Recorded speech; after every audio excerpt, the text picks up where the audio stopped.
지난 2017년 5월 9일에 출범한 문재인 정부가 임기 반환점을 맞았습니다.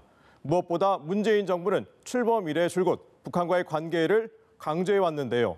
문 대통령 취임 이후 한반도 전쟁 위기가 사라지고 북미 대화에 물꼬는 트였지만 완전한 비핵화와 남북미 관계 정상화는 여전히 과제로 남아 있습니다. 그런가 하면 지난 스톡홀름 실무협상 이후 줄곧 연말 시한을 압박해왔던 북한에 대해 미국이 공식 입장을 발표했습니다.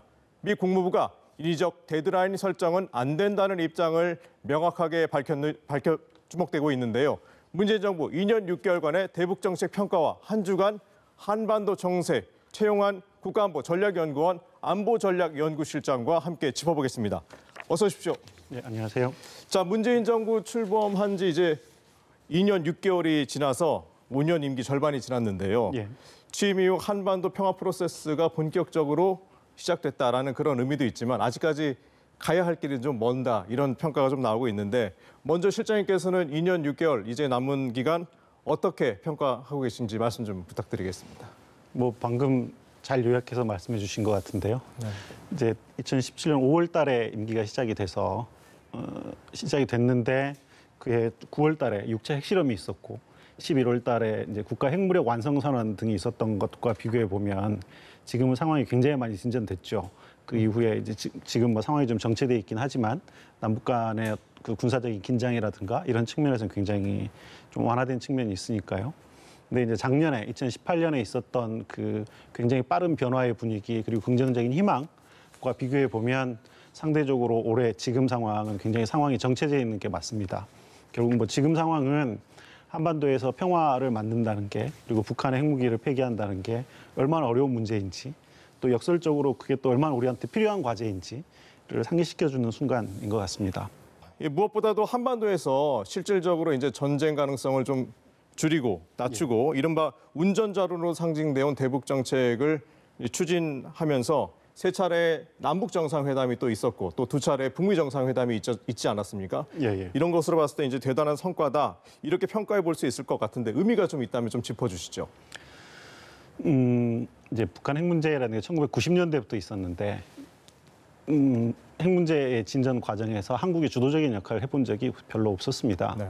그래서 임기 초반에 한반도 운전자론 이야기가 나왔을 때 많은 사람들이 회의적으로 봤던 게 사실이죠. 또 북한 핵실험이 있고 했었으니까요. 그런데 그 2018년 평창 동계올림픽 이후에 방금 말씀하신 것처럼 굉장히 많은 교차 정상회담이 개최가 되고 특히 남북 정상회담이 3번, 북미 정상회담이 2번 이렇게 진행이 되는 와중에 특히 2018년의 상황을 국한시켜 보면 처음으로 북한이 미국하고 협상을 하는 데 있어서 남한을 거쳐서 가는 구조가 만들어지고 상황이 교착 상태에 빠졌을 때 한국 정부가 어느 정도 역할을 해주면서 한반도 운전자론이 탄력을 받기 시작했었고 그게 아마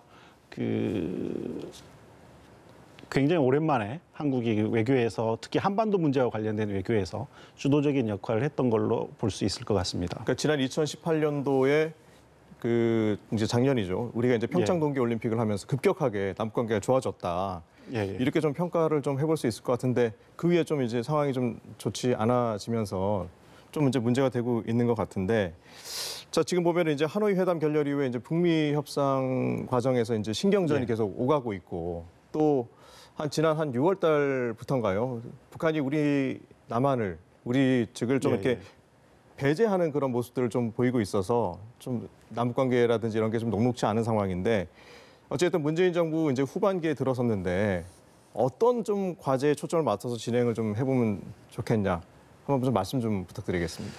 이제 금방 말씀드린 것처럼 한반도 운전자론이 작년에는 어느 정도 작동을 했었습니다. 그렇죠. 예. 그런데 하노이 정상회담이 결렬되면서 사실은 북한 핵 문제의 본질이 북미 관계다라는 게 이제 아주 노골적으로 드러나게 된 계기가 하노이 정상회담이었다고 생각을 합니다. 근데 북한이 미국하고 직접 협상을 하기 시작하고 또 하노이 회담이 결렬되면서 의제를 그 전에는 북한이 핵을 포기하는 대신에 제재 완화를 받는 이른바 안보와 경제 교환이었다면 이제는 체제 안전 보장을 직접 받겠다라는 식으로 북한이 의제를 미묘하게 틀었습니다. 그러다 보니까 이른바 안보 교환으로 그 의제가 변환되면서 전체적으로 한반도 상황이 군사적인 긴장이 좀 팽팽해지는 그런 분위기가 강조되고 있는 것 같고요. 그리고 이제 북이 남에 대해서 그 불편한 심정을 가지는 거는 그 9.19 평양 공동선언에서 네. 남북이 합의했던 것들이 있습니다. 뭐 개성 금강산을 포함해서 영변시설 폐기를 가지고 미국과 딜하는 것 등등이 네. 명문화돼 있었는데 네. 이 부분에서 크게 진전이 없었고 그 와중에 그 남북이 합의했음에도 불구하고 진전이 없었던 부분에 대한 북의 서운함이 있는 거죠.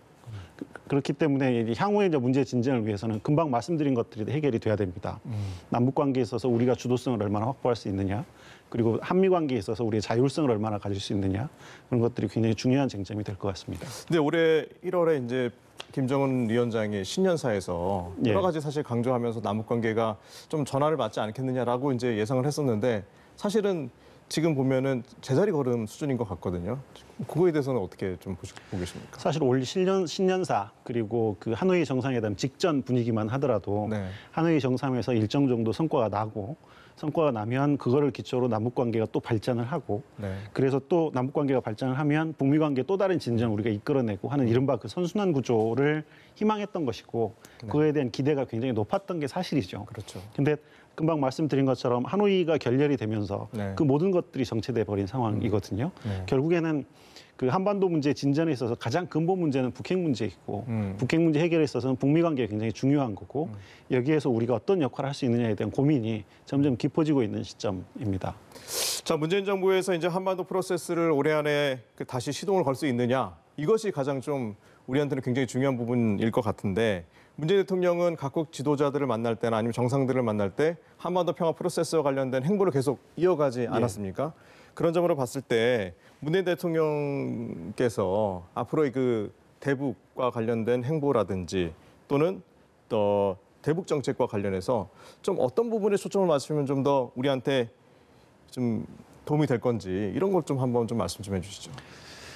사실 북한 비핵화 혹은 한반도 비핵화라는 건 굉장히 시간이 오래 걸리는 과정이고 그렇죠. 어쩌면 한 정부의 임기를 넘어서서까지 계속 네. 진행되는 과정이라고 볼 수 있습니다.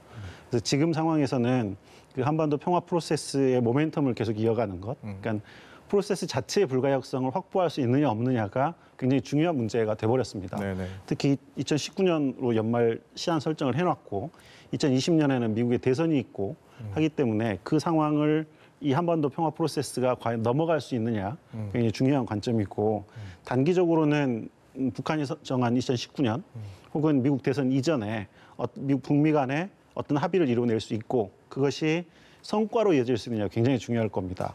합의만 가지고는 좀 불완전하기 때문에 모두가 느낄 수 있는 가시적인 성과를 창출을 해야 평화 프로세스 자체가 탄력을 가지고 이후까지 진행될 수 있을 거라고 봅니다. 자, 이런 가운데 이제 북한이 연일 그 연말 협상 시한을 좀 강조하면서 미국을 좀 압박하는 모양새를 계속 취하고 있지 않습니까? 저 이번에 이제 모스크바에서 비확산 회의가 이제 열렸는데 이 자리에서 조철수 외무성 국장이 기후창이 매일 닫히고 있다 이런 식으로 좀 언급을 했지 않습니까? 예. 그런데 앞서 보면은 김계관 외무성 고문도 얘기를 했고 또 예. 김영철 또 노동당 부위원장도 또 관련해서 언급을 했는데 이번에는 외무성 국장까지 또 이렇게 언급을 했단 말이에요. 그래서 이 배경이 참 궁금한데 어떻게 보십니까? 금방 말씀하신 이제 김계관, 김영철 네. 그리고 이제 그 지금 이야기한 조철수 외무성 국장 국장이죠. 예. 등등의 전 공통점이 있다고 생각합니다. 네. 앞에 말한 김계관과 김영철은 네. 이전 담당자이지만 지금 담당자가 아니고 그렇죠. 예. 지금 조철수 국장이나 아니면 최근에 그 이전에 권정근 국장 같은 경우에 네네. 외교 실무 라인에 있긴 하지만 직급이 책임을 질 만큼 그렇게 높지 않은 직급을 가진 사람들입니다. 그렇죠. 예. 이 사람들은 실무를 잘 알고 있고 북한이 하고 싶은 말을 그들의 입을 빌어서 하되 그들의 발언에 얽매이지 않는 거죠. 네. 크게 얽매일 필요가 없는 거죠. 예컨대 국장 정도면 만약에 그게 협상에서 문제가 된다고 하면 네네. 바꿀 수 있는 레벨의 사람을 사용해서 자기들이 하고 싶은 이야기들을 하는 거죠. 사실 그 보통 국가라고 한다고 하면 외무부나 외무성의 국장 정도가 1.5트랙 회의에 가서 하는 발언을 그렇게 귀 기울여 듣지 않을 거거든요. 네. 근데 이제 북한의 경우에는 워낙 그 외부로 그런 의견들을 잘 내놓지 않으니까 그렇죠. 굉장히 관심 있게 듣는 것 같고요. 또 북한이 그 스피커를 잘 활용하고 있는 것 같고 그렇습니다. 자, 조철수 국장이 이런 발언을 내놓기 이제 하루 전에 그동안 북한에서는 이제 실무 협상 시한과 관련해서 이제 언급을 했어도 미국에서는 이제 별다른 입장을 내놓지 않았는데 이번에 이제 국무부에서 공식 입장을 내놨습니다. 자, 데이비드 스트렐 미 국무부 차관보가 인위적인 데드라인 설정은 안 된다 이렇게 얘기를 했는데 이건 어떤 메시지로 좀 해석할 수 있을까요? 지금 미국 쪽에서 나오는 발언들을 보면 일단 그 의회에서는 네. 이제 연말 시한이라는 거는 북한이 일방적으로 정한 것이고 미국은 합의하는 바 없는 거다라는 이야기를 하고 있고 그리고 이제 국방부 같은 경우에는 북한의 분노에 기반해서 네. 훈련을 뭐 조정하거나 취소하거나 하지 않겠다라고 이야기를 하고 있는 거는 미국 그 정책 서클 내 전반적인 분위기를 이야기해주고 있는 것 같습니다. 근데 이제 국무부는 입장이 조금 다른데 국무부는 이제 그 인위적인 데드라인 설정 안 된다라고 하는 거는 국무부의 입장은 북미 간의 이견이 굉장히 큰 상태에서 회담을 하려면 여러 차례 논의를 해야 되는 거 아니냐라는 입장을 기본적으로 가지고 있는 것 같고요. 그게 이제 스톡홀름에서 미국이 했던 이야기입니다. 근데 이제 북한은 미국이 여러 차례 회담을 하자라는 거를 선거용 어떤 관리로 들어간다라고 판단을 한 것 같고 그게 아마 스톡홀름에서 그 스톡홀름 실무협상이 결렬된 원인이라고 저는 생각을 합니다. 자, 이제 협상 시한을 연말로 이제 말뚝박은 북한과 또 시간에 얽매이지 않고 대화를 하겠다는 이제 미국 예. 이런 상황인데 북미 이제 실무 협상을 이제 주고받기식으로 이제 어쨌든 신경전을 이어가고 있는 그런 모습을 좀 보이고 있거든요. 그래서 자, 과연 이제 북한이 제시한 연내에 실무 협상이 재개될 수 있을 것이냐 이런 데에 좀 관심이 좀 집중되고 있지 않습니까? 그래서 그 실무 협상 재개 가능성을 어떻게 보시는지와 또 보니까 또 다음 달에 우리 한미 간의 또 훈련 때문에 또 신경전도 잠깐 있었지 않습니까? 이런 거 좀 종합적으로 좀 한번 좀 봐주시죠. 사실 이제 그 좀 전에 말씀드린 스톡홀름 실무 협상은 어쩌면 좀 약간 탐색전 성격이 있었고요. 네. 그렇지만 이제 2019년 말로 시한을 설정해 놓은 상태에서 만약에 상황이 전체적으로 붕괴가 되고 새로운 길을 정말 선택해야 한다고 하면 북한으로서는 그 국제사회의 대북 제재라는 게 그대로 남거나 혹은 더 강해질 것이고 미국이나 국제사회 입장에서는 북한의 핵 능력이, 핵 위협이 그대로 남거나 더 높아질 것이기 때문에 상황 붕괴 위험성은 굉장히 큽니다. 그래서 양쪽 다 그 부담을 피하려고 하는 경향이 아직까지는 보이고 있는 것 같고요. 네. 그렇기 때문에 연말 이전에 뭔가 성과를 내긴 힘들더라도 최소한의 합의를 만들어내는 게 굉장히 중요한 상황이고요. 네. 그래서 연말 이전에 실무 협상을 한두 차례 하는 거는 전 불가피한 선택이라고 봤는데 금방 말씀하신 것처럼 그 비질런트 에이스보다는 훨씬 줄어든 규모의 훈련이긴 그렇죠. 하지만 한미연합 공중훈련이 계획돼 있고 그거에 대해서 이제 북한이 담화까지 내가면서 아까 말씀드린 권정근이 이제 순회대사로 바뀌어서 그렇죠. 담화를 내면서 그냥 있지 않겠다라고 했으니까 북한이 어느 정도 수위로 반발할 건지 그리고 그 반발을 미국이나 국제사회가 또 얼마나 인내해낼 수 있을 것인지 뭐 이런 새로운 변수가 등장했다고 봐야죠. 자, 그러니까 북한에서 어떤 식으로 반발을 할지가 이제 사실 좀 이제 관심이 좀 되고 있는데 자, 이제 이런 가운데서 이제 트럼프 대통령이 내년 5월 달에 러시아에서 2차 세계대전 관련 전승 기념 행사에 트럼프 대통령이 이제 본인이 직접 가고 싶다, 희망한다 이런 얘기를 이제 하지 않았습니까? 자, 이 행사에는 이제 김정은 국무위원장도 이제 초청이 돼서 양 정상이 이 자리에서 만날 수 있느냐? 사실 이제 두 사람이 다 이제 참석하게 되면 가능성도 이제 있을 것 같은데 어떻게 보세요? 실제 만날 가능성이 있다고 혹시 보십니까? 일단 미국은 실무 협상에서 성과가 나야 정상회담 갈 수 있다는 입장이기 때문에 실무 협상에서 어느 정도 성과를 낼 수 있는가 중요하고요. 그리고 김정은 위원장을 포함해서 김정일까지도 북한이 다자 무대에 그렇게 적극적으로 참석했던 사례가 그닥 많지 않습니다. 그 예전에 김일성 시대에 그 비대칭이 아니고 비동맹 회의에 참석한 이후에 그게 다자 무대에 북한이 적극적으로 대비해 본 적이 없었기 때문에 만약에 이런 회의에 북한이 참석한다고 하면 그 참석 자체가 굉장히 큰 뉴스일 것 같습니다. 자, 남북관계 역시 쉽지 않은 상황인데 정부가 지난 5일에 북한의 금강산 시설 점검단을 보내겠다는 2차 통지문을 이제 북한에 보냈지 않습니까? 그런데 이제 현재까지 북한에서 이렇다 할 반응은 지금 좀 나오지 않고 있는 그런 상황입니다. 그래서 자, 실장님께서는 지금 상황 어떻게 파악하고 계신지 좀 말씀 좀 해주시죠.